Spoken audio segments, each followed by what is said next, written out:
राजा रघुवंशी की हंसती खेलती जिंदगी अचानक से खत्म कर दी गई। उनका परिवार जो शादी की खुशियां मना रहा था, अब अचानक बेटे की मौत का मातम मना रहा है।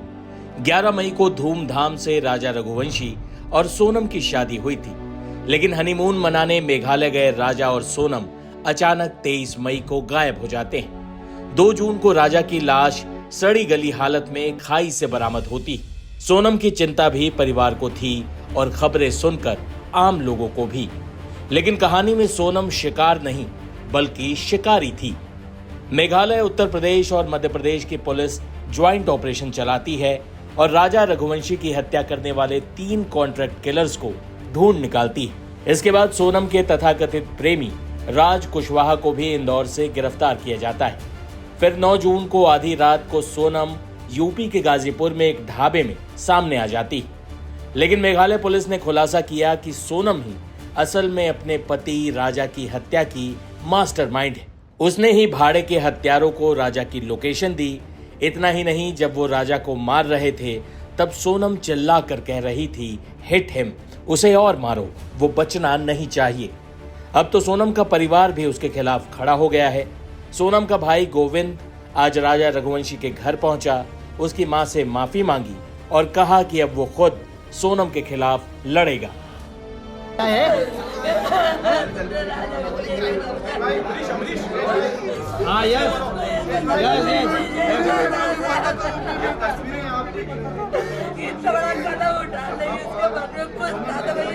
उसने कोई अभी ऐसा कबूल नहीं करा है कि उसने हत्या करी है, मगर जो सबूत मिल रहे हैं उस हिसाब से मुझे 100% पता है कि उसी ने ये काम करा है और करवाया गया है पूरा।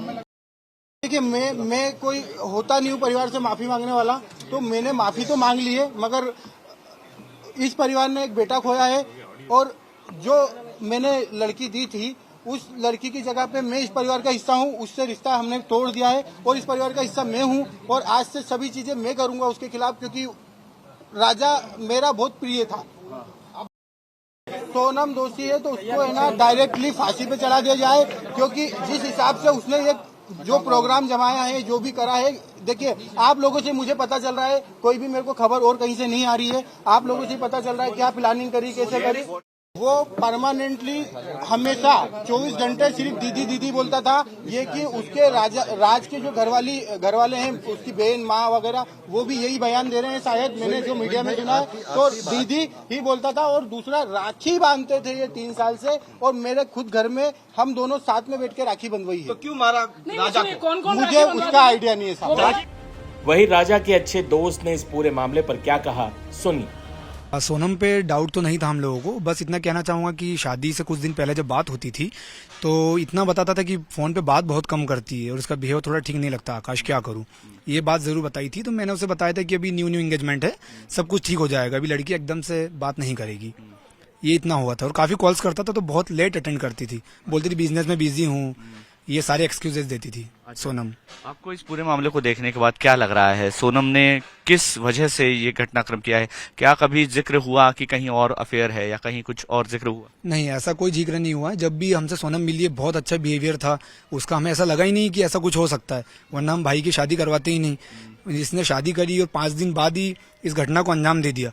तो मेरा ये सोचना है कि जब शादी नहीं करनी थी तो फिर क्यों करी, प्यार से ही कर लेती शादी, क्यों बेचारे भाई का जीवन बर्बाद किया हमारा। परिवार का कहना है कि बहुत ज्यादा क्राइम पेट्रोल और इस तरह के सीरियल्स, फिल्में देखना, वहीं से आइडिया आया। ऐसा कभी आपको लगा कि इससे इन्फ्लुएंस है, जिक्र हुआ कभी? हो सकता है, जैसे अभी मेरी आंटी से बात हुई, राजा की माता जी से, उन्होंने कहा काफी क्राइम पेट्रोल और ये देखती थी, तो हो सकता है दिमाग में वो चीजें भी चल रही हो। और जो लड़का है जो प्यार करता था, बताया जा रहा है न्यूज में, तो उसने इसे बताया हो, ब्रीफिंग हुई हो, इनका प्री प्लान है सब कुछ, वो पूरी स्टोरी बना के इन्होंने फिर घटना को उस तरीके से दिया अंजाम। अच्छा, किसी फिल्म का आपको लगता है कि कोई ऐसा प्लॉट देखा है और उसको पूरा करने की कोशिश है? हाँ, ये हमराज मूवी का है, जिसमें बताया गया था कि वो मन्नत लेती है कि मैं जब तक मंदिर नहीं जाऊंगी मैं आपके करीब नहीं आऊंगी। तो जिस तरीके से मेरी राजा से बात हुई थी और माता जी से बात हुई है, इनकी फैमिली ने मुझे बताया कि सोनम ने मन्नत ली है कि मैं कामाख्या देवी दर्शन करूंगी, उसके बाद ही करीब आऊंगी, क्योंकि मैंने ऐसे बोला था, ऑब्वियस मेरा दोस्त है, मैं बोलूंगा मनाली जाओ, गोवा जाओ, तो बोलता नहीं आकाश, हंस के मुझे जवाब दिया, नहीं यार अभी इसने मन्नत ली है, इसके बाद हम करीब आएंगे, तो अभी हम लोग कामाख्या देवी जा रहे हैं। अच्छा। तो वहां से आने के बाद हम लोग फिर और कहीं प्लान करेंगे, अपन चलेंगे। हम लोगों का श्रीगढ़ महादेव घूमने का प्लान था। अच्छा, कामाख्या जिस तरह का स्थान है, वहां पर आपको लगता है कि तंत्र मंत्र, और क्योंकि परिवार जो सोनम का है उसका बहुत ज्यादा विश्वास है इस सब पे, तो वहां पर इसीलिए ले जाया गया होगा? हाँ, ये हो सकता है कि तंत्र मंत्र किसी चीज के लिए लेके जाया गया हो राजा को। सोनम पे तो कोई तंत्र मंत्र नहीं लग रहा है, राजा भी किया है, उसको मारा है, और बहुत सीधा था राजा। इसकी बातों में बहुत जल्दी आ गया होगा, डेफिनेटली ये कह सकता हूँ मैं। अच्छा, आपको ये पूरा जो घटनाक्रम हुआ है, बहुत लोग ऐसा है कि विश्वास नहीं कर पा रहे, आपको भरोसा हुआ है कि ऐसा हो सकता है? मुझे तो अभी भी लगता है कि मैं सपने में चल रहा हूँ, क्योंकि मुझे नहीं लगता है कि राजा को मैंने खोया है। मुझे लगता है राजा अभी भी साथ में है, पर वो मुझे नहीं दिखता है। तो मुझे बहुत दुख है इस बात का कि राजा चला गया हमारे बीच से। सोनम को पुलिस मेघालय लेकर पहुंच चुकी है। राजा के हत्यारों से उसका आमना सामना भी कराया जाएगा। सोनम पर जो मुख्य आरोप हैं, वही मेघालय पुलिस के सवाल भी हैं। सूत्रों के अनुसार मेघालय पुलिस ने सोनम के लिए जो सवाल तैयार किए हैं, वो कुछ इस तरह से हैं। क्या सोनम ने अपने पति राजा की सुपारी दी? क्या प्रेमी राज कुशवाहा भी प्लान में शामिल था? क्या सोनम पल पल की लोकेशन राज को देती रही? क्या कॉन्ट्रैक्ट किलर्स के लगातार संपर्क में थी सोनम? सोनम राजा की लोकेशन की जानकारी किसको दे रही थी? हत्यारों को खाई के पास क्या सोनम ने ही बुलाया? राजा की हत्या क्या सोनम के सामने ही हुई? क्या सोनम ने हत्यारों से कहा था कि इसे खत्म कर दो? क्या सोनम ने राजा की मां से उसकी हत्या के बाद बात की थी? क्या हत्यारों के साथ ही सोनम मेघालय से बाहर निकली थी? बता दें कि सोनम के खिलाफ पूरे देश भर में गुस्सा है। इंदौर से जब राजा के हत्यारों को एयरपोर्ट से पुलिस लेकर जा रही थी, उस दौरान कुछ लोगों ने उसे पीटने की भी कोशिश की।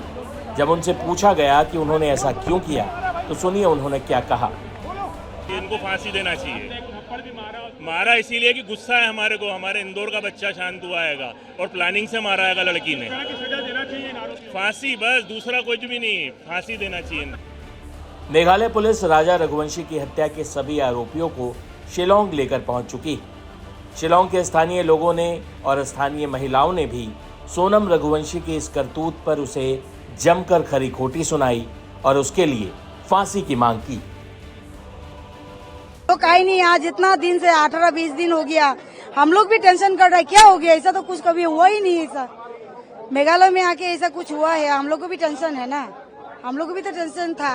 तो हस्बैंड का ऐसा डेट मिल गया तो औरत तो कम से कम सलामत मिले। बांग्लादेश में क्या बोल रहा है, उधर क्या बोल रहा है, हम लोग जिस दिन सुना है ऐसा हम लोग को तो खराब लगा।